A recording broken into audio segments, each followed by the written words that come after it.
Hello, everybody. Welcome back to my channel, that is Jia Shangi Medical Education. And today's topic is about medical laboratory management. But before starting this video, I'm requesting from all of you that please do subscribe my channel, that is Jia Shangi Medical Education, and share this video, okay?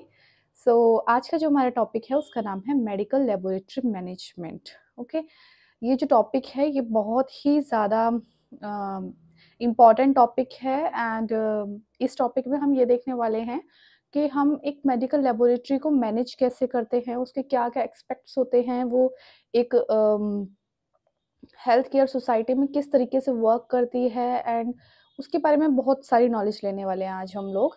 So till the end आपको इस video में बने रहना है मेरे साथ, सो that आप बहुत छोटी छोटी चीज़ों को समझें एंड अपने एग्ज़ाम में बेस्ट करें. ओके, सो चलिए आइए वीडियो को शुरू करते हैं. सो देखिए, introduction and importance of MLM. The full form of MLM is medical laboratory management. Okay, medical laboratory management का इम्पोर्टेंस क्या है, क्यों इसको करना चाहिए और ये होता क्या है, उसके बारे में हम लोग आज स्टडी करते हैं. ठीक है, सो देखिए, medical laboratory management is a fundamental course designed to provide the basic knowledge and skills to the student for working in the medical laboratory. So देखिए, जो मेडिकल लेबोरेटरी में काम करने वाले स्टूडेंट्स हैं, ओके, जो वर्क कर रहे हैं मेडिकल लेबोरेटरी में, उनको हमें ये बताना है कि मेडिकल लेबोरेटरी मैनेजमेंट होता कैसे है. और जो मेडिकल लेबोरेटरी मैनेजमेंट है ये एक फंडामेंटल कोर्स है. ओके, एक फंडामेंटल कोर्स है जो कि इसलिए बनाया गया है ताकि एक मेडिकल लेबोरेटरी के बेसिक नॉलेज क्या है और उसके अंदर आपको क्या क्या स्किल्स का होना बहुत इम्पॉर्टेंट है, सो दैट आप लैब में बहुत अच्छे से वर्क कर सके. ओके, मतलब कि मेडिकल लेबोरेटरी होती क्या है, उसके अंदर क्या क्या चीज़ें हैं, उनके बारे में नॉलेज लेना इम्पॉर्टेंट है.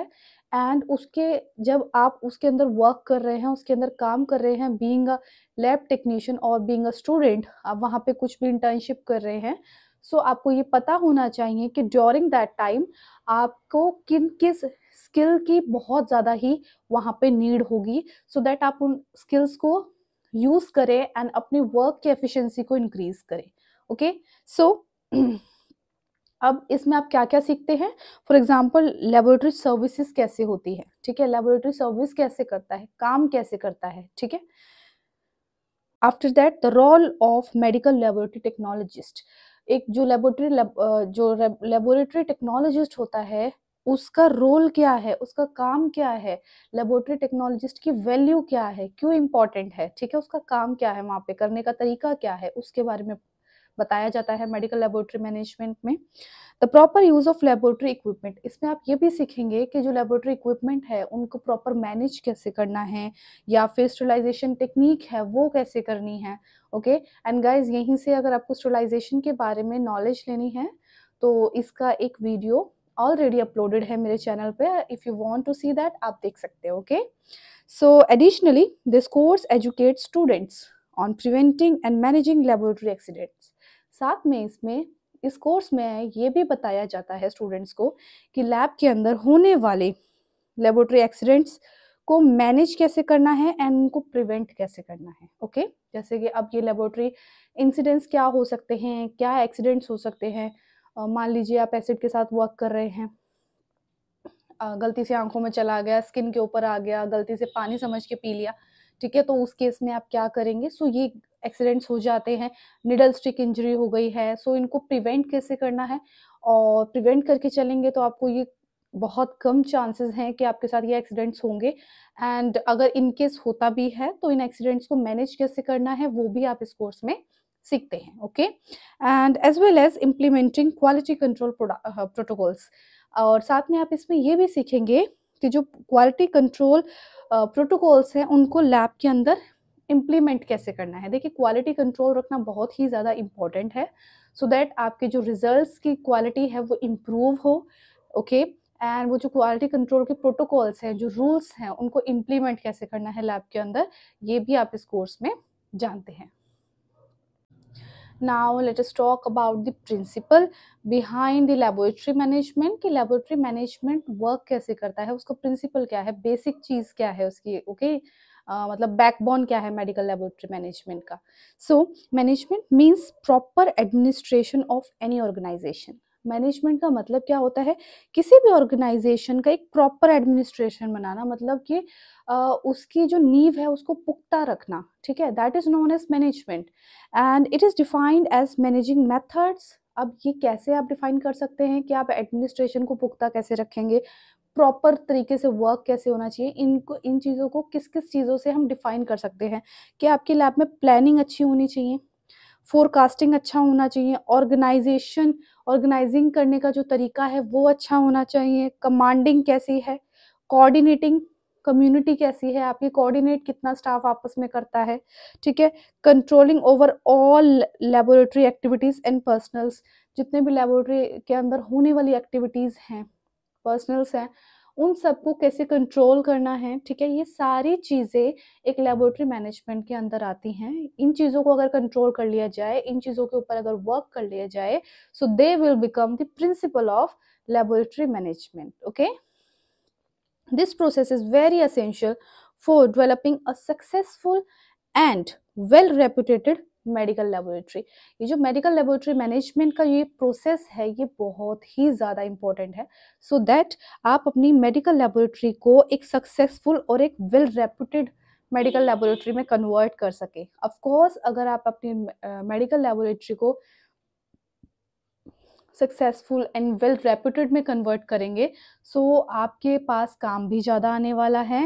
एंड ऑफ कोर्स हर कोई अगर लैब बना रहा है तो वो इसीलिए बना रहा है सो दैट उनका सोर्स ऑफ इनकम और भी ज़्यादा स्ट्रॉन्ग हो सके। ऑफ कोर्स सो अगर आप अपने लैब को रेपुटेड बनाएंगे, वेल मैनेज्ड बनाएंगे, सक्सेसफुल बनाएंगे, तो सोर्स ऑफ इनकम और भी ज़्यादा इंक्रीज होगा, वास्ट हो जाएगा। Okay, so this is the importance of medical laboratory management and this is based on many management principle। ये बहुत सारे management principles के ऊपर based है, तभी आप बहुत सारे सिद्धांतों के ऊपर चलना पड़ेगा, तभी आपकी जो लैब है वो well reputed बनती है। Okay, so the effective interrelationship of all principle will produce standardized laboratory services that will satisfy to all the involved patients. अब इनसे हमें क्या करना है, जितनी भी चीज़ें इन्वॉल्व हो रही है लैब से उन सबको सेटिस्फाई करना बहुत इंपॉर्टेंट है। जैसे कि पेशेंट, ऑफ कोर्स अगर हमारी लैब का काम बहुत अच्छा होगा तो पेशेंट सेटिस्फाई होगा और नेक्स्ट टाइम आपके पास ही आएगा। And primary health care providers, doctors and other medical professionals and the laboratory personal themselves. Okay, doctors हैं, पेशेंट हैं, ऑफ कोर्स जो डॉक्टर है वो रेकमेंड कर रहे हैं किसी भी पर्टिकुलर लैब को, और वो इसीलिए रेकमेंड करेंगे क्योंकि आपकी लैब का जो रिजल्ट है वो एररलेस है। जो रिजल्ट्स है उसमें बहुत ही कम चांसेस हैं कि वहाँ पे कोई प्रॉब्लम आ सकती है।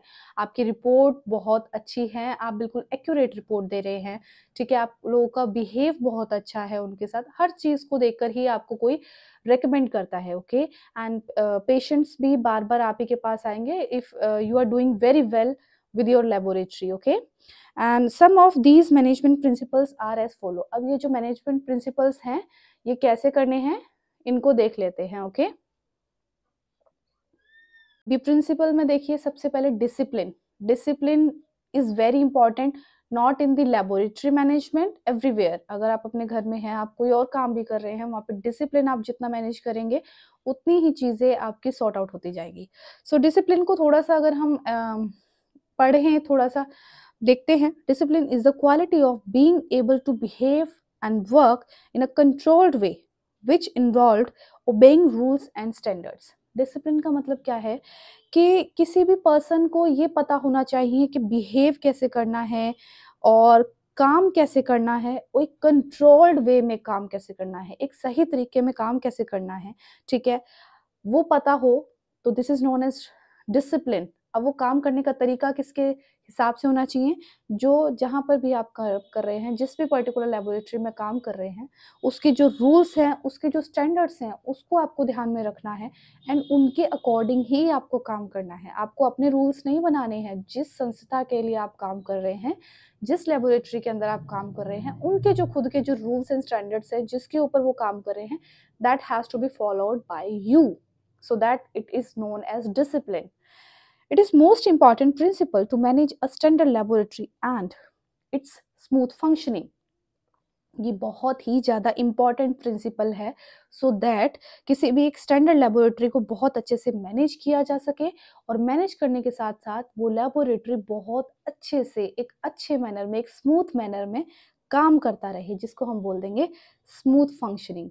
आई होप आपको समझ आ गया होगा कि डिसिप्लिन एक्चुअल में क्या है। Okay, and then there is a leadership which is very very important. Leadership का मतलब क्या है? Management follows and implements the directions which are given by authority or any controlled person। देखिए, जो मैनेजमेंट है उसको फॉलो करना है एंड इम्प्लीमेंट करना है सभी डायरेक्शंस को, विच आर गिवन बाय, कौन सी डायरेक्शंस? जो कि दी जा रही है अथॉरिटी और या फिर किसी भी कंट्रोल्ड पर्सन से। ठीक है, ये कंट्रोल्ड पर्सन और ये अथॉरिटी लीडरशिप का काम कर रही है, जो भी वो आपको बोल रही हैं करने को, वो आपको करना पड़ेगा। ओके, क्योंकि उन्हें पता है कि क्या चीज़ें करनी चाहिए लैब में और क्या चीज़ें नहीं करनी चाहिए, क्या चीज़ें बेस्ट है लैब के लिए और क्या चीज़ें बेस्ट नहीं है। अगर अच्छी लीडरशिप होगी तो ऑफ कोर्स काम भी बहुत अच्छे से होगा, अगर लीडरशिप अच्छी नहीं होगी तो काम अच्छे से नहीं होगा। Leadership is an element of this principle basic structure. जो लीडरशिप है ये एक बेसिक स्ट्रक्चर का काम करता है, जो मैंने अभी आपको समझाया कि लीडरशिप अगर अच्छी होगी तो ही काम अच्छा हो पाएगा।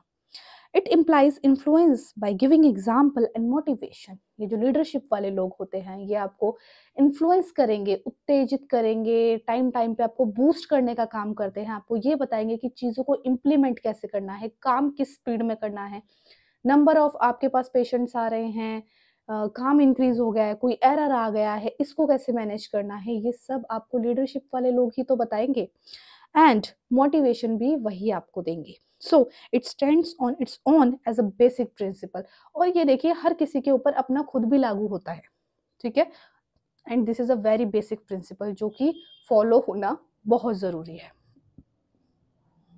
Then there is a behaviour. Of course behaviour भी बहुत ही ज़्यादा इंपॉर्टेंट प्रिंसिपल है in the medical laboratory management. देखिए, the principle of behaviour is a combination of individual with organisational psychological nature.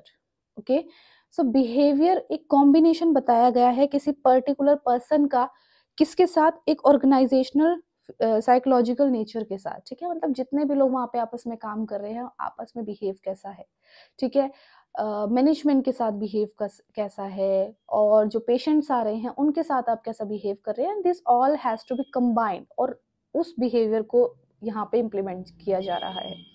Understanding an organizational behaviour begins with individual psychology because the organization and its individual members have similar needs to success।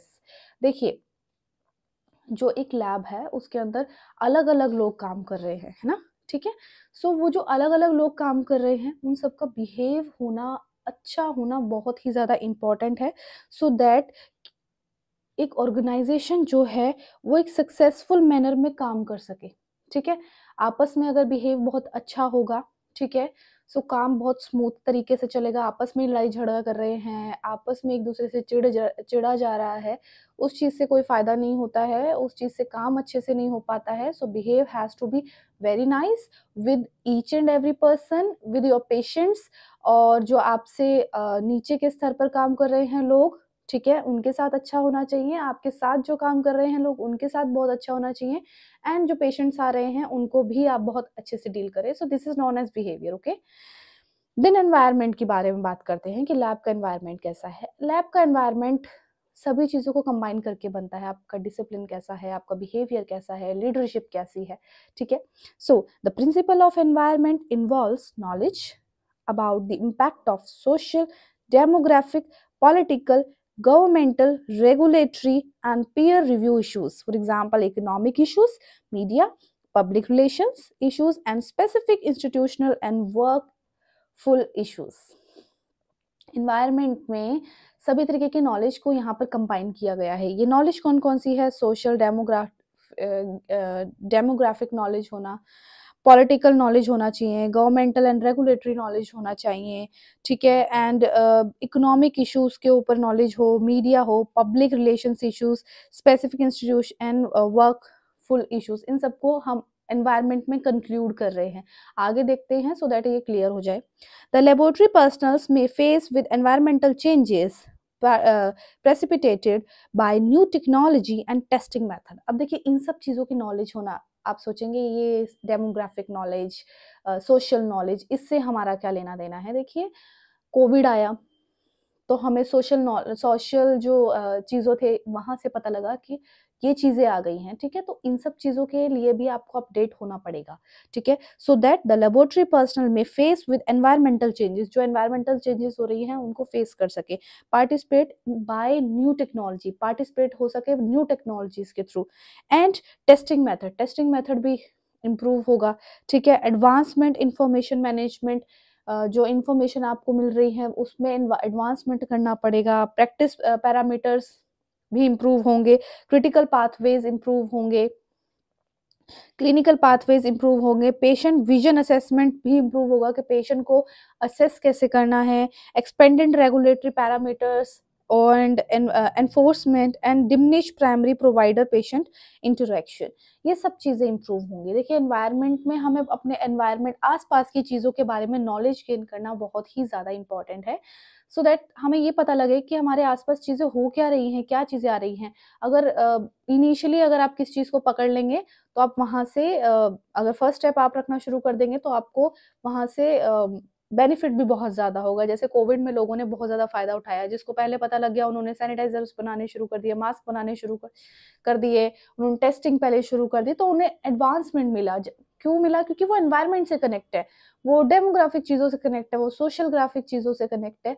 सो जब आप इन चीज़ों से भी connect रहेंगे, environment के साथ connect रहेंगे, तो आप हर चीज़ में इम्प्रूवमेंट करते जाएंगे। Okay, there is a planning.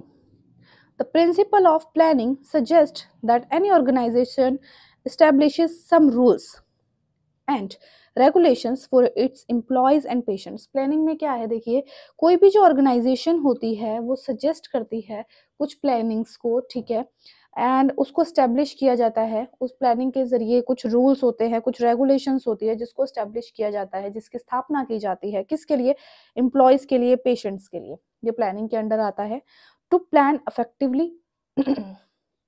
करना क्या है, ताकि अच्छे से इफेक्टिवली काम हो। The laboratory must establish a mission, laboratory का अपना एक मिशन जरूर होना चाहिए, एक विजन होना चाहिए पेशेंट्स की नीड को लेके, ठीक है, कि अगर हमारे पास इस तरीके का पेशेंट आ रहा है तो हमें उसे कैसे डील करना है, ठीक है। नंबर ऑफ पेशेंट ज़्यादा हो गए तो कैसे डील करना है। तो एक मिशन होना चाहिए, आपका एक विजन भी क्लियर होना चाहिए कि अगर ऐसे काम करना पड़ा तो किस तरीके से काम करना है हमें, ठीक है, ये सब चीज़ें। The trick to successful planning is to be able to translate the negotiation process into an implementation process that transforms ideal strategies, goals, objectives into reality। Trick सबसे बेस्ट है कि आपको ये पता होना चाहिए कि जो भी आप आइडियल स्ट्रेटजी बना रहे हैं उसका गोल क्या है, ठीक है, उसकी रियलिटी क्या है, उसको स्टैब्लिश कैसे करना है, उसका वे ऑफ स्टैब्लिशमेंट कैसा है, ठीक है। सो ये अगर आपको पता है तो आपकी प्लानिंग बहुत सक्सेसफुल होने वाली है, ठीक है। अगर प्लानिंग बहुत सक्सेसफुल होने वाली है तो ऑफ कोर्स आपकी लेबोरेटरी भी वेल रेपुटेड बनने वाली है। Then let us talk about the structure. So this principle involves understanding of organizational features and characteristics, including the history to their development. For example, structural components, intra-organizational functions, relationships, and modes of authority and control like management and decision making। Simple सी भाषा में अगर मैं बोलूँ, structure में आपको दो चीज़ें याद रखनी है कि मैनेजमेंट कैसे करना है एंड डिसीजन मेकिंग कैसे करना है। मैनेजमेंट एंड डिसीजन मेकिंग आपस में कोरिलेट होंगे एंड उससे आपको पता लगेगा कि लेबोरेटरी का स्ट्रक्चर कैसे बनेगा, ठीक है। स्ट्रक्चर का मतलब सिर्फ लेआउट नहीं होता है, ओवरऑल चीज़ों को कंक्लूड करके हम स्ट्रक्चर बोल देते हैं, ठीक है। Then there is a value. The principle consists individual, organizational and social beliefs with ethical system। देखिए वैल्यूज में हमें इंडिविजुअल अकेले पर्सन को, किसी भी ऑर्गेनाइजेशन को भी इंक्लूड करना है, सोशल बिलीव्स को इंक्लूड करना है विद एथिकल सिस्टम, हमारे धर्म के साथ में। थोड़ा सा और पढ़ते हैं। In the laboratory there should be a basic understanding of principles including individual human rights. Laboratory में एक बेसिक बेसिक अंडरस्टैंडिंग होना बहुत इंपॉर्टेंट है। किसके रिगार्डिंग? किसी भी इंडिविजुअल पर्सन के राइट्स के अकॉर्डिंग कि उसके खुद के राइट क्या हैं, ठीक है, प्रोफेशनल एथिक्स क्या होते हैं प्रोफेशनल, अगर आप काम कर रहे हैं तो आपके क्या एथिक्स हैं, आपको किस तरीके से काम करना है, पेशेंट के राइट क्या है, एम्प्लॉयज के राइट क्या है, इन सब चीज़ों के बारे में पता होना बहुत ज़रूरी है। उसको हम वैल्यू के अंदर कंक्लूड करते हैं। Special consideration must be directed towards laboratory experimentation. अब देखिए, स्पेशल कंसिडरेशन को इस तरीके से समझिए कि आपको ये पता होना चाहिए कि आपको लेबोरेटरी के एक्सपेरिमेंटेशन के लिए कैसे काम करना है एंड वो पेशेंट के ऊपर इफेक्ट कैसे डाल रहा है, ठीक है। Then there is a communication. Communication आपको नाम से ही पता लग रहा होगा, communication may be characterized as an organizational pattern that is design for the smooth functioning. Organizational pattern को बोलते हैं हम कम्युनिकेशन, वो इसलिए डिजाइन किया जाता है सो दैट आप स्मूथ फंक्शनिंग करें, बहुत अच्छे से फ्लो में काम होता रहे and flow of data and information, ठीक है। So in the laboratory this pair ideas include all modes of distribution. Communication सभी तरीके के हिसाब से, हर तरीके से किया जा सकता है, जैसे कि एक्सचेंज ऑफ आइडियाज, आपस में आइडियाज आप एक्सचेंज कर रहे हैं, कम्युनिकेट कर रहे हैं, नॉलेज को एक्सचेंज कर रहे हैं, कम्युनिकेट कर रहे हैं, लर्निंग ऑफ न्यू टेक्नोलॉजीज, नई नई टेक्नोलॉजीज को सीख रहे हैं तो भी कम्युनिकेट कर रहे हैं आपस में, टेलीफोन से कर रहे हैं, फेस टू फेस कन्वर्सेशन कर रहे हैं तो भी कम्युनिकेट कर रहे हैं। कम्युनिकेशन होना बहुत ही ज्यादा इंपॉर्टेंट है। आई होप आपको समझ आ रहा होगा। Then there is a innovation. Innovation में देखिए, innovation is a management principle for the laboratory that deals with the immediate present as well as the predict future. It includes the ability to introduce new approaches, methods and devices to address old problems and new opportunities for implements। Innovation में देखिए, जो भी नई नई चीजें problem आ रही है या पहले की प्रॉब्लम है उनको सॉर्ट आउट कैसे करना है, उसके लिए इनोवेशंस कैसे करने हैं, that is known as innovation. Okay, such innovation में इन्वॉल्व मॉडिफिकेशन। अब इनोवेशन में आप मॉडिफिकेशन को इन्वॉल्व कर सकते हैं कि कैसे चीज़ों को मैं मॉडिफाई करूँ तो मेरा काम अच्छे से हो जाए और इजी हो जाए और स्मूथ फंक्शन करना शुरू कर दे।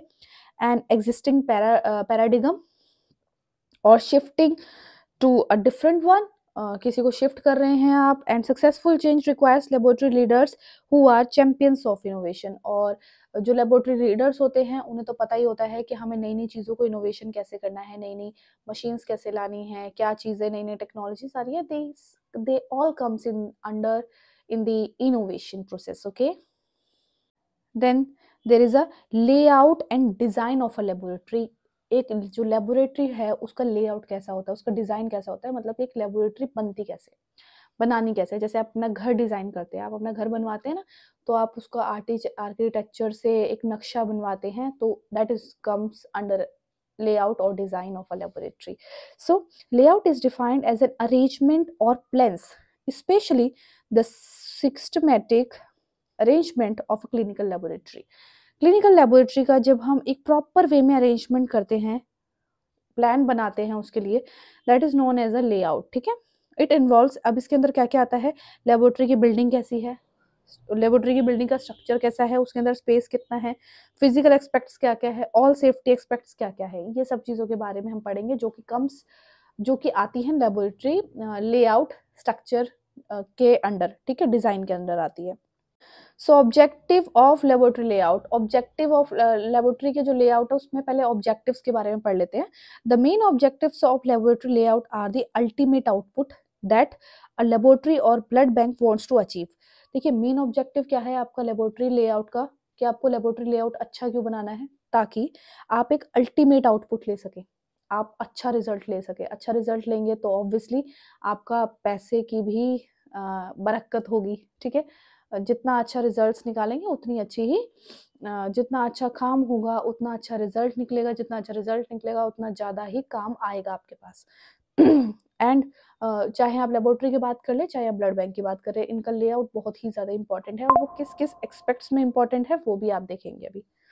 सम other objectives so that to achieve smooth performance, ताकि आप एक स्मूथ परफॉर्मेंस को अचीव कर सके लेबोरेटरी में और किसी भी ब्लड बैंक में, ठीक है।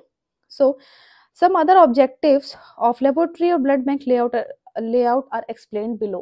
नीचे कुछ आपको ऑब्जेक्टिव्स के बारे में बताने वाली हूँ, let us study about that. So first, maximum utilisation of floor space, आपको ये पता होना चाहिए कि जो आपके पास फ्लोर स्पेस है उसका मैक्सिमम यूटिलाइज कैसे करना है, ज़्यादा से ज़्यादा यूटिलाइजेशन कैसे करना है जो जगह है आपके पास, ठीक है।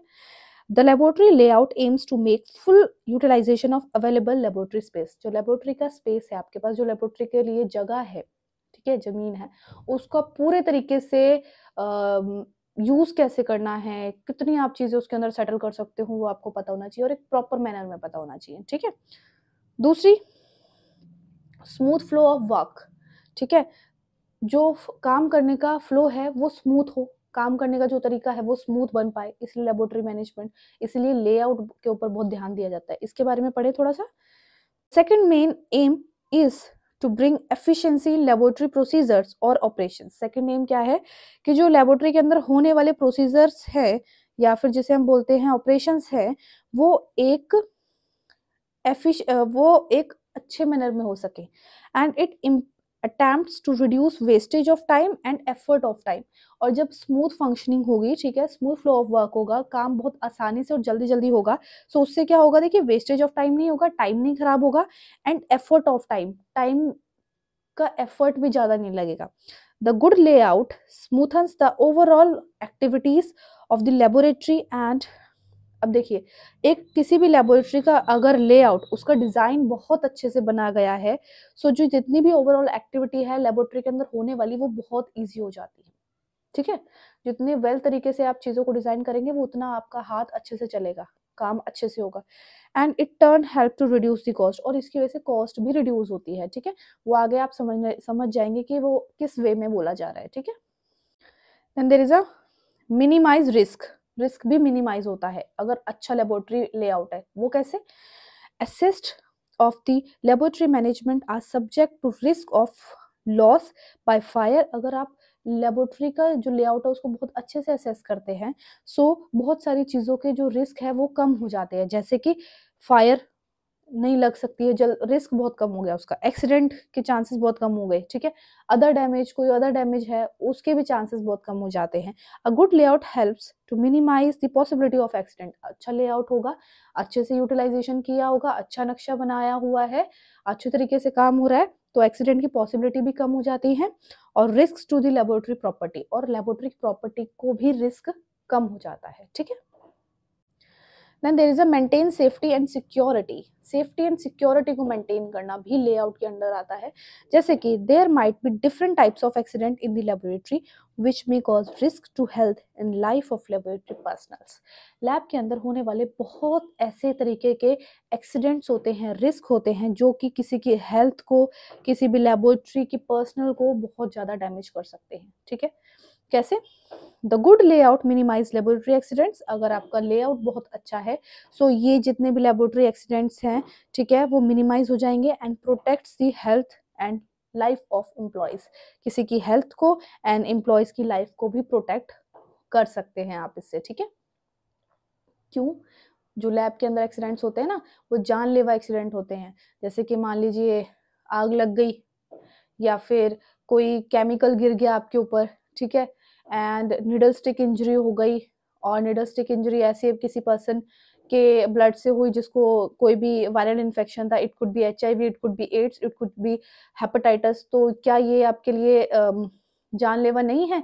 सो अगर अच्छा लेआउट होगा ना, तो आपको ये सब चीज़ों से रिस्क बहुत ज़्यादा कम रहेगा। आई होप अब आपको समझ आ गया होगा। देन effective supervision and control। Employees are to be regularly guided and control. जो एम्प्लॉयज है उनको रेगुलरली वे में, एक प्रॉपर वे में गाइड करना चाहिए, उनको कंट्रोल्ड वे में रखना चाहिए। The layout provides facility, layout provide करेगा आपको फैसिलिटी फॉर इफेक्टिव सुपरविजन, कि आप सुपरविजन बहुत अच्छे से कर सके, किसके लिए? एम्प्लॉयज के लिए कर सके, and they are provided guidance, उनको प्रोवाइड करना है अच्छी गाइडेंस, असिस्ट उनको अच्छे से करना है, ताकि करंट परफॉर्मेंस जो रेगुलरली वे में परफॉर्मेंस हो रही है वो बहुत ही ज्यादा अच्छी हो सके। Then provide facilities to employ and patients. Employ and patient को क्या क्या फैसिलिटीज प्रोवाइड की जा रही हैं उसके बारे में बात की जा रही है। Employees, donors and patient needs different facilities such as water. देखिए एम्प्लॉय है, डोनर है या पेशेंट है, ये तीनों ही लोगों को डिफरेंट फैसिलिटीज की इंपॉर्टेंस नीड होती है। जैसे कि पानी की सुविधा होनी चाहिए, इमीडिएट हेल्थ की सुविधा होनी चाहिए, हेल्थ केयर की कंटीन होना चाहिए, रेस्ट रूम होना बहुत ही ज्यादा इंपॉर्टेंट है। कोई फेंट हो गया, कोई गिर गया, ठीक है, किसी को बहुत ही ज्यादा एकदम से दिक्कत होने लग गई, डिजीनेस होने लग गया, तो उसके लिए रेस्ट रूम होना इंपॉर्टेंट है। The good layout is easily provided these facilities to all in a systematic manner. अगर अच्छा लेआउट होगा ना, अच्छा स्ट्रक्चर बना रखा होगा, तो ये जितनी भी चीजें हैं, बेसिक चीजें हैं जो कि बहुत ज्यादा नीडफुल हैं, वो बहुत इजीली एक सिस्टमिक मैनर में मिल सकती हैं। Then there is a facilities for inter communication. Inter communication की फैसिलिटी हो, जैसे कि good layout ensures effective inter communication among staff members and department. अच्छे लेआउट से ये इंश्योर होता है कि इंटर कम्युनिकेशन बहुत अच्छा होगा स्टाफ मेंबर्स के बीच में, ठीक है, और डिपार्टमेंट के बीच में। Effective inter communication leads to successful office operations. अगर अच्छा इंटर कम्युनिकेशन हो रहा है ना, तो जितने भी होने वाले टेस्टिंग या ऑपरेशन है लैब के अंदर, वो बहुत ही ज्यादा सक्सेसफुल मैनर में होंगे। Okay, then better use of laboratory instruments and equipment. Laboratory के अंदर जो इंस्ट्रूमेंट्स हैं, इक्विपमेंट है, उनका यूज कितना अच्छे से हो सकता है, उसके बारे में बात कर रहे हैं। The proper effective and maximum utilisation of instruments. Proper way में इंस्ट्रूमेंट का यूज कैसे करना है, इफेक्टिव वे में, और ज्यादा से ज्यादा उनका यूटिलाइजेशन करना है। And equipment is possible only through proper laboratory layout. और ये कब होगा, जब आपका लेबोरेटरी लेआउट बहुत अच्छा होगा। This will reduce the operating cost of laboratory management. इससे क्या है, जो लेबोरेटरी मैनेजमेंट के ऊपर जो होने वाला खर्चा होता है वो कम हो जाता है, एंड एडमिनिस्ट्रेशन के ऊपर होने वाला खर्चा कम हो जाता है। Then there is a provides then this good layout provides comfort and increase efficiency. उसके बारे में कैसे, good layout provides comfort to the employees. अगर अच्छा स्ट्रक्चर होगा, अच्छे वे में काम हो रहा है, सो उसकी वजह से कंफर्ट मिलेगा एम्प्लॉयज को in their work by creating a systematic layout of department and physical facilities. अच्छा लेआउट होगा, सो जितने भी एम्प्लॉयज है बहुत अच्छे से काम कर पाएंगे, एक सिस्टमिक वे में काम कर पाएंगे। Okay, gives good impression to patients and visitors. और अच्छे लेआउट जो होता है वो पेशेंट और विजिटर को इम्प्रेशन भी बहुत अच्छा प्रोवाइड करता है। जैसे कि effective and efficient laboratory layout develops a positive image. ये क्या करेगा ना, ये एक पॉजिटिव इमेज को प्रोड्यूस करेगा ऑफ द लेबोरेटरी की, किसके सामने, पेशेंट और विजिटर के सामने। It makes outlook of office attractive and impressive. इससे क्या होता है, लेबोरेटरी है उसका जो आउटलुक है, उसका जो देखने, उसको वो जो दिखती है, ठीक है, वो बहुत ज्यादा अट्रैक्टिव बनेगी और बहुत ज्यादा ही इम्प्रेसिव बनेगी। अब बात करते हैं क्लिनिकल लेबोरेटरी के अंदर फैसिलिटी क्या क्या होनी चाहिए। फिजिकल फैसिलिटी के बारे में पहले बात करते हैं। देखिए सफिशिएंट स्पेस का होना बहुत ही ज्यादा इंपॉर्टेंट है, ये फिजिकल फैसिलिटी में सबसे प्राइमरी नंबर पे आता है। इन क्राउडेड स्पेस, देखिए भीड़ वाले इलाके में enough movement is not possible. आप ज्यादा मूवमेंट नहीं कर सकते हैं, विच लीड्स टू एक्सीडेंट, जिसकी वजह से एक्सीडेंट्स होते हैं। रॉन्ग इन्वेस्टिगेशंस होने के भी चांसेस होते हैं, क्योंकि सैंपल एक्सचेंज हो जाते हैं। Hence N adequate should be provided in the laboratory. इसीलिए गुड स्पेस का होना बहुत इंपॉर्टेंट है और प्रॉपर तरीके में होना इंपॉर्टेंट है। Then there is a proper ventilation. It should be provided to reduce humidity inside the laboratory. हवादार होनी चाहिए लेबोरेटरी ताकि ह्यूमिडिटी ना बने। प्रॉपर लाइटनिंग होनी चाहिए। Lightning in the laboratory specially at work benches should be adequate. जहाँ पे काम अच्छे से हो रहा है, वर्क बेंचेस हैं, जहाँ पे फ्लेबॉटमी हो रही है, जहाँ पे सैंपल कलेक्शन हो रहा है, वहाँ पे तो अच्छी लाइटिंग का होना बहुत इंपॉर्टेंट है, क्योंकि लाइटिंग अच्छी होगी तो टेस्टिंग भी अच्छी हो पाएगी। Water supply, water is required for general use. Water general use के लिए भी बहुत इंपॉर्टेंट है, जैसे कि क्लीनिंग के लिए, वॉशिंग के लिए, डिस्पोजल एंड लिक्विड वेस्ट के लिए, ठीक है, डिस्पोजल ऑफ लिक्विड वेस्ट के लिए। So there should be a proper and adequate arrangement of water supply. इसलिए यहाँ पे अच्छा तरीके का वाटर अरेंजमेंट होना बहुत इंपॉर्टेंट है। Then there should be a proper drainage system. So it is a quite essential to ensure complete hygiene. Drainage system अच्छा होगा ना तो complete hygiene बहुत अच्छे से maintain रहेगा, स्वच्छता बहुत अच्छे से रहेगी। The drainage system should be properly connected with sewerage system. ये जो drainage system है ये sewerage system के साथ connected होना चाहिए अच्छे से, ताकि hygiene maintain रहे, bacteria grow ना हो। Then waste management, waste management तो बहुत ही ज्यादा इंपॉर्टेंट है। अगर आप लैब चला रहे हैं तो सर पता कर लेना, अगर वेस्ट मैनेजमेंट अच्छा नहीं है ना तो अच्छी खासी पेनल्टी पड़ जाती है, ठीक है। There should be an appropriate arrangement for different waste management, एक अप्रोप्रिएट मैनेजमेंट होती है, एक अरेंजमेंट होता है अप्रोप्रिएट वे में अलग अलग तरीके के वेस्ट मैनेज को काम करने के लिए, स्टैंडर्ड तरीके से मैनेज करने के लिए। This facility helps to prevent spreading infections inside the laboratory. क्यों बनाया गया है? ताकि लेबोरेटरी के अंदर किसी भी तरीके का इन्फेक्शन ना हो। बायोमेडिकल वेस्ट मैनेजमेंट आता है इसके अंडर। अगर इसके बारे में अच्छे से जानकारी लेनी है तो इसके ऊपर भी चैप्टर अपलोडेड है, टॉपिक अपलोडेड है चैनल के ऊपर, जाकर देख सकते हैं तो आपको समझ आ जाएगा that what is biomedical waste management. And ये बहुत ही ज़्यादा इंपॉर्टेंट टॉपिक है। अगर आपको नहीं पता इसके बारे में तो प्लीज़ इसके बारे में नॉलेज ले लो, क्योंकि अगर लैब बाद में खोलते हो तो फंस सकते हो अगर इसके बारे में नॉलेज नहीं है तो, ठीक है। Service, so service, each laboratory room should have enough sinks. जितने भी लेबोरेटरी रूम है उनके अंदर सिंक्स होना अच्छा जितनी सिंक्स की रिक्वायरमेंट है वो होनी चाहिए। Water, electricity, gas outlet for safe and smooth working, ये सब चीजें होना इंपॉर्टेंट है। Then there is a storage, there should be adequate space for storage. Storage के लिए एडिक्वेट स्पेस होना इंपॉर्टेंट है। डिफरेंट लेबोरेटरी रिएजेंट्स, अब देखो स्टोरेज होगा तो लेबोरेटरी रिएजेंट्स होते हैं डिफरेंट डिफरेंट, वही तो स्टोर होंगे। इक्विपमेंट स्टोर करने के लिए, केमिकल स्टोर करने के लिए, इन्वेंट्री मटेरियल्स को स्टोर करने के लिए स्टोरेज रूम का होना बहुत इंपॉर्टेंट है। वर्किंग बेंचेस और टेबल्स, वर्किंग बेंचेस इनफ होने चाहिए, टेबल्स इनफ होने चाहिए ताकि स्मूथ फंक्शनिंग हो सके। एक ही टेबल पे बहुत सारे लोग काम कर रहे हैं उसका कोई फायदा नहीं है ना, ठीक है। The working benches should be made up of would, ये जो वर्किंग बेंचेस है वो वुड के बने हो या फिर केमिकल इनर्ट मटेरियल हो। It should be smooth and easily cleanable, वो स्मूथ हो, इजिली क्लीन हो सके। इम्पेरिमेबल टू लिक्विड्स, लिक्विड उसके अंदर ना जा सके, इस तरीके के होने चाहिए। And resist to chemicals and disinfectant and chemical से रेजिस्ट हो, इस तरीके के बेंचेस आपको लेने हैं। देन सैनिटेशन फैसिलिटी, इसके बारे में क्लीन एंड एडिक्वेट टॉयलेट्स, जो टॉयलेट हैं वो क्लीन होने चाहिए, एडिक्वेट होने चाहिए। वॉशिंग फैसिलिटी होनी चाहिए, should be provided for all laboratory personal, जितनी भी लेबोरेटरी है पर्सनल है वहाँ पे सब पे प्रोवाइड होना चाहिए ये।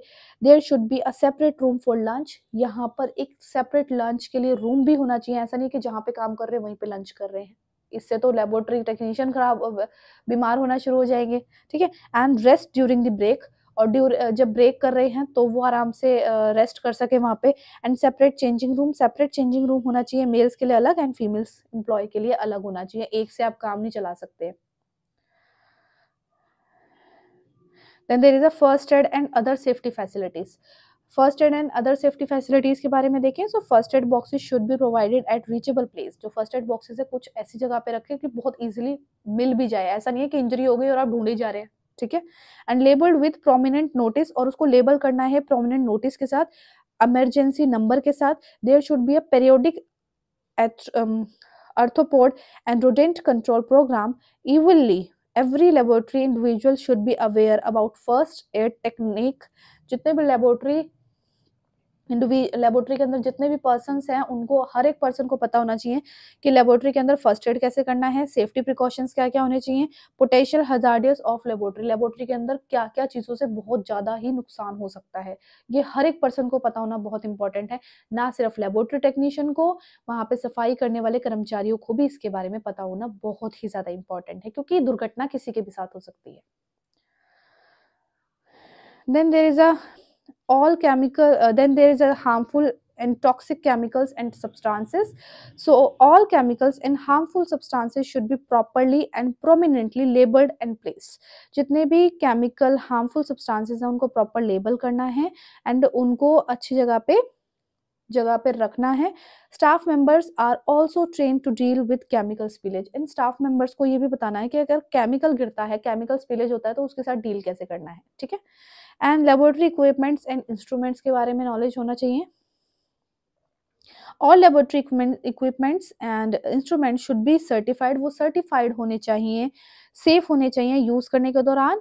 Sufficient equipment in good condition, जितने भी इक्विपमेंट है वो सफिशिएंट हो, अच्छी पोजीशन में हो ताकि काम किया जा सके उनसे, खराब पोजीशन में ना हो, गुड कंडीशन में हो। In working order shall be available for test performed a preventive maintenance program for equipped equipment shall be maintain and appropriate record kept, और अच्छे से रिकॉर्ड बनाना है ताकि आप चीज़ों को मेंटेन कर सके अच्छे से। Then cleaning of laboratory, proper disinfectant should be use to get the infection free environment. Proper disinfectant को यूज करें ताकि एनवायरनमेंट क्लीन रहे। ऑलवेज वेट मोपिंग और washing should be properly done with enough water and cleaning agent. साफ रखने के लिए wait mopping करें और अच्छे से क्लीनिंग एजेंट्स को यूज करें। Then there is a list of laboratory equipments. Laboratory equipment की लिस्ट के बारे में देख लीजिए। In most laboratories you will find the same basic apparatus and instruments। बहुत सारी लेबोरेटरी में आप same he basic apparatus and instruments के बारे में पढ़ेंगे, जैसे कि PPE किट, उसमें क्या क्या होता है, उसकी फुल फॉर्म क्या है ये देख लो, पर्सनल प्रोटेक्टिव इक्विपमेंट। उसमें क्या आता है, ग्लव आता है, मास्क आता है, गोगल आता है, लैब कोट आता है, ठीक है। ग्लव वेयर्स के बारे में पढ़ाई कर लेते हैं। ग्लव वेयर्स में बीकर्स, ग्लास वेयर्स में beaker, various flask, test tube, watch glasses, funnels, graduated cylinder, volumetric apparatus, dropper, various pipette, burette, thermometer, slide, cover slip, centrifuge tube, ESR, haemocytometer, haemocytometer and बहुत सारी चीजें होती हैं जो कि glasses की बनी होती है, ठीक है। And there is a plastic ware जिसकी टेस्ट ट्यूब के रैक्स हो गए, सिरिंजेस हो गई, वेरियस साइज्ड माइक्रोपिपेट हो गई, टिप्स हो गए माइक्रोपिपेट के, बीकर्स हो गए, टेस्ट ट्यूब हो गई, dropper, centrifuge tube, ESR tube, funnels, ये सब प्लास्टिक की बनी होती है। Then other essential equipments, tongs, ठीक है, ring stands, rings, clamps, forcep, spatula, Bunsen burner, lancet, rubber bulb, stop watch and tourniquet, ये अदर असेंशियल इक्विपमेंट है जो कि लैब के अंदर होने चाहिए। इंस्ट्रूमेंट्स में देखिए बैलेंसेस होना इंपॉर्टेंट है। सेंट्रीफ्यूज तो लैब में होगा ही होगा, हॉट प्लेट, रेफ्रिजरेटर होना बहुत इंपॉर्टेंट है, इंक्यूबेटर होगा, autoclave for the sterilisation, water bath for the temperature maintenance, calorimeter for the testing, hot air oven, various micropipettes ताकि आप सैंपल्स को एंड रिएजेंट्स को मेजर कर सकें, and vortex mixer, glucometer for the sugar estimation, microscope for the cell detection and stabiliser, और भी बहुत सारी चीजें होती हैं, इन सबका होना इंपॉर्टेंट है। देन यहाँ पे लेबोरेटरी रिएजेंट्स की लिस्ट के बारे में बात की गई है। In the clinical laboratory list of chemicals the reagent shall vary according to the type of laboratory conducting investigations and their performing methods and workload etcetera. देखिए अलग अलग तरीके के टेस्टिंग के लिए अलग अलग तरीके के रिएजेंट्स को रखना बहुत ही ज्यादा इंपॉर्टेंट होता है। अब वो क्या क्या है देखिए, सबसे पहले डायग्नोस्टिक रिएजेंट जिससे हम टेस्टिंग करते हैं। So routine biochemical diagnostic reagent kit हो जाती हैं, जैसे कि blood glucose kit, blood urea kit, total protein kit, serum bilirubin, blood cholesterol, serological investigation reagent kits हो गई, जैसे कि Widal, ASO, CRP, VDRL, anti human globulin reagent हो गया, various blood cell diluting fluids हो गए, 10% HCl ब्लड ग्रुपिंग रिएजेंट हो गए, इन सबसे डायग्नोज होता है। Then there is a staining reagent जैसे कि Leishman stain, Giemsa stain, Field stain, supravital stain, Gram stain, जेडन stain, JSB stain. Other essential reagents में डिस्टिल्ड वाटर आता है, मिथेनॉल जो कि एसीटोन फ्री होना चाहिए, वेरियस स्टैंडर्ड सॉल्यूशंस होते हैं, बफर सॉल्यूशन होता है, कॉन्सेंट्रेटेड HCl होता है, अदर एसिड्स होते हैं, अमोनियम सॉल्यूशन होता है, 10% barium chloride solution and Benedict reagent. अब देखिए what is the role of medical laboratory technology in total health care. एक laboratory technology total health care में किस तरीके से रोल क्रिएट कर रही है, उसका काम क्या है, उसकी इंपॉर्टेंस क्या है, उसके बारे में। अब ये जरूर सुनना, अगर आप एक लेबोरेटरी टेक्नीशियन है या फिर आप परसुइंग कर रहे हैं उसकी स्टडी, आपको बहुत ही ज्यादा प्राउड फील होने वाला है। Okay, so clinical laboratories provide information. जो क्लिनिकल लेबोरेटरी है वो प्रोवाइड करती है इंफॉर्मेशन, सर्विस प्रोवाइड करती है जो कि कंट्रीब्यूट करती है मैक्सिमाइजेशन में इफेक्टिवनेस ऑफ हेल्थ की इफेक्टिवनेस को मैक्सिमाइज करती है, केयर फैसिलिटीज को and today's complicated health care system को, जो आज के दौरान इतनी बीमारियां आ रही है ना, इन सबको इम्प्रूव करने में, हेल्थ को इम्प्रूव करने में बहुत ही ज्यादा बड़ा रोल प्रोवाइड कर रही है एक मेडिकल लेबोरेटरी। कैसे? इसके बारे में देखते हैं। द लेबोरेटरी सर्विस अश्योर्स, जो एक लेबोरेटरी सर्विस है वो अश्योर करती है, इंश्योर करती है that the correct test is performed on right person. एक राइट पर्सन के ऊपर, एक पर्टिकुलर पर्सन के ऊपर किस तरीके का टेस्ट होना चाहिए, उसकी कंडीशन को देख के कौन सा टेस्ट होना चाहिए, ये इंश्योर करती है एक लेबोरेटरी। एट राइट टाइम, किस टाइम पे होना चाहिए, ये इंश्योर करती है। टेस्ट रिजल्ट क्या आया है, रिलायबल है, रेलिवेंट है, ये सब चीजें इंश्योर करती है एक laboratory. So this service enables physician, और इस सर्विस की वजह से जो फिजिशियंस होते हैं, हेल्थ केयर प्रोफेशनल्स होते हैं, वो एक appropriate evidence based diagnostic and therapeutic decision को क्रिएट कर सकते हैं पेशेंट के लिए। आप टेस्टिंग अच्छी करके देंगे तभी डॉक्टर को पता लगेगा कि उसको किस तरीके का ट्रीटमेंट पेशेंट के लिए चालू करना है। तुक्के पे नहीं काम होता। अगर लेबोरेटरी नहीं होगी तो नहीं पता लगेगा कि किस तरीके की प्रॉब्लम से एक पेशेंट सफर कर रहा है। समझ आ गया? This service also assist in rapid identification of disease. Laboratory technicians की वजह से, एक गुड लेबोरेटरी की वजह से रैपिड डायग्नोस होता है डिजीज का, assessment of severity of disease, disease कितनी ज्यादा बढ़ गई है उसकी असेसमेंट हो जाती है।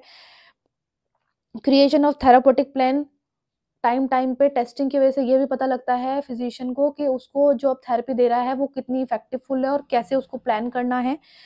And management monitoring of treatment, treatment को मैनेजमेंट कैसे करना है, ट्रीटमेंट अब किस तरीके का चलेगा, ये सब मेडिकल लेबोरेटरी के ऊपर डिपेंड होता है। अगर वो टेस्टिंग टाइम टू टाइम बहुत अच्छे से देती जाएगी तो फिजिशियन की बहुत हेल्प होती है। Then clinical laboratory service have a direct impact on many aspects of patient care. Clinical laboratory service का एक direct impact होता है patient की care पे, but these are not limited to length of stay. लेकिन ये length of इसका कोई ये limitless है, ठीक है। patient की safety, resource utilisation, customer satisfaction, ये लिमिटलेस है। कैसे है आगे देखेंगे। Nowadays technology continues to improve. देखो आज के टाइम पे जो टेक्नोलॉजी है वो लगातार इम्प्रूव होती जा रही है, डेवलप होती जा रही है, which deals the productivity of laboratory, जिसकी वजह से लेबोरेटरी की प्रोडक्टिविटी भी इंक्रीज हो रही है। न्यू टेक्नोलॉजीज, न्यू डिजीज, नई नई डिजीज आती जा रही है, न्यू इन्फेक्शंस आ रहे हैं, डिजीज स्ट्रेन्स बढ़ रहे हैं, ठीक है, न्यू डिस्कवरीज हो रही हैं। इफेक्टिव लेबोरेटरी टेक्निक्स लेबोरेटरी के अंदर जो टेक्निक्स आ रही हैं उनको इफेक्टिव बनाने के लिए बहुत ज्यादा रेस लगी हुई है। In the changed world such as bioterrorism and transmission speed of disease or infections at a global level lead the need for development of rapid and advancement diagnosis. जिस हिसाब से बीमारियां बढ़ती जा रही हैं, जैसे कोविड के केस में हुआ, जो डायग्नोस है वो रैपिड होना चाहिए और एडवांसमेंट होना चाहिए, और वो कौन करता है, लेबोरेटरी करती है, एक मेडिकल लेबोरेटरी करती है। दस the clinical laboratory professional is an essential partner in providing, इसलिए जो क्लिनिकल लेबोरेटरी प्रोफेशनल्स होते हैं वो असेंशियल पार्टनर है, असेंशियल भागीदारी है। And for providing effective patient care, जिससे कि पेशेंट की केयर बहुत अच्छे से हो पाती है। Making direct improvements in the lifes of patient, जिसकी वजह से डायरेक्ट लाइफ ऑफ पेशेंट्स की इंप्रूवमेंट हो रही है। In the maintenance of public health, public की हेल्थ को मेंटेन किया जा रहा है। In the effectiveness of individual health care provider. I hope आपको ये वीडियो बहुत ही ज़्यादा हेल्पफुल रहा होगा, और अगर आपको कोई डाउट है तो आप मुझे नीचे कमेंट सेक्शन में पूछ सकते हैं, I will definitely answer you. And I hope कि अगर आप लैब टेक्नीशियन की स्टडी कर रहे हैं या फिर आप एक लैब टेक्नीशियन हैं तो आपको ये सुनकर बहुत अच्छा लगा होगा। और एक्चुअल में सबको पता होता है, लेकिन जब हम सुनते हैं तो हमें ये सब चीज़ें बहुत अच्छी लगती हैं। And guys, you are doing very well with your job. अगर आप लैब टेक्नीशियन की स्टडी कर रहे हैं या फिर आप अब लैब टेक्नीशियन हैं तो आप बहुत अच्छा काम कर रहे हैं। एंड गाइज, अगर वंस अगेन अगर आपको ये वीडियो अच्छा लगा हो, हेल्पफुल लगा हो, तो प्लीज़ आप मेरे चैनल को सब्सक्राइब करें, लाइक करें, शेयर करें, चैनल को सपोर्ट दें, एंड गर्ल वुमेन एम्पावरमेंट्स को भी सपोर्ट दें। एंड प्लीज़ गाइज वीडियो को शेयर जरूर करें। Tata, bye bye.